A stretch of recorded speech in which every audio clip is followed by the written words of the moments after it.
Doctor قرۃ العین طاہرہ صاحبہ، رسول اللہ صلی اللہ علیہ وآلہ وسلم کی تعلیمات سے اور آپ کے تفہیم سے آپ نے جو ارشادات فرمائے ہیں، یہ معلوم ہوتا ہے کہ آپ پسند فرماتے تھے کہ ہم اپنے ماتحت لوگوں، اپنے گھروں میں کام کرنے والوں میں کوئی رعایت دیں، ان پر زیادہ بوجھ نہ ڈالیں رمضان المبارک میں، ایسا ہے؟ جی ڈاکٹر صاحب، ایسا ہی ہے۔ اصل میں جو دین اسلام ہے وہ ہے ہی دین الیسر، آسانی کا دین ہے۔ ہمیشہ اسی راستے کو پسند کیا گیا ہے جس میں آسانی ہے، تکلیف والے راستے کو چھوڑنے کا حکم دیا گیا ہے۔ تو ہم اس حکم کو ہی دیکھ لیں، اگر جہاں پہ سورہ البقرہ کی آیت نمبر 185 میں جہاں ارشاد ہوتا ہے روزے کے حوالے سے، اسی میں دیکھیں کہ اللہ تعالیٰ نے روزے کے احکامات، مطلب روزے کے بارے میں کتنی شدت سے بیان بھی فرمایا۔ جیسے تمہارے سے پہلی قوموں پہ فرض کیے گئے تھے، ایسے تم پہ بھی فرض کیے گئے ہیں تاکہ تم تقوی اختیار کرو۔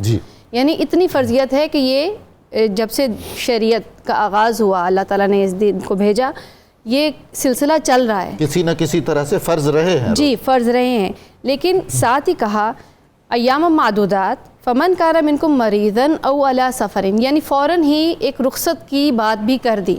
فرضیت موجود ہے لیکن اسی میں پھر یسر بھی دیکھا کہ سفر کر رہے ہیں، آسانی رہے گی کہ اس میں سفر کے دوران جو ہے وہ روزہ نہ رکھا جائے، یا مریض ہیں اور آپ نہیں رکھ سکتے تو اس میں بھی ایک چھوٹ دے دی۔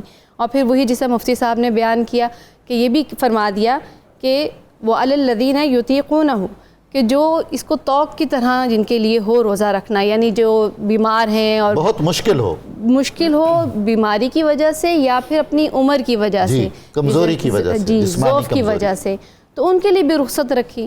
تو آپ دیکھیں روزے کے حکم کے اندر ہی اللہ تعالیٰ نے کس طرح سے آسانی کا پہلو جو ہے وہ بھی ہمارے سامنے رکھا ہے۔ اسی طرح آگے بھی اسی چیز کو بیان کیا ہے۔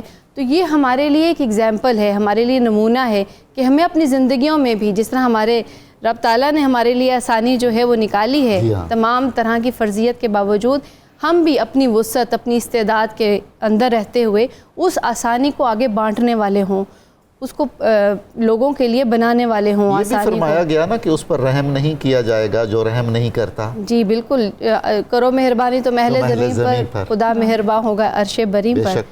تو یہ بہت ضروری ہے کہ جو ہمارے ماتحت کہہ لیں یا جتنے بھی ہمارے ساتھ جن کے ساتھ تعلق میں ہم رہتے ہیں، ان کے لیے آسانیاں پیدا کرنے والے ہوں، کیونکہ ہم بھی اپنے رب سے آسانی کے ہی طلبگار ہوتے ہیں۔ بہت مشقت کرنے والے کام ہیں، اور بیچارے غریب لوگ کسب حلال کے لیے محنت، مزدوری، کلی کا کام، مزدور کا کام بالکل اس شدید موسم میں بہت ہی کٹھن ہے۔ جی ویسے میں نے عرب ملکوں میں یہ دیکھا کہ وہ روزے کے اندر اس مطلب تخفیف ضرور کرتے ہیں، یعنی اوقات کار کے حوالے سے۔ بہت شکریہ۔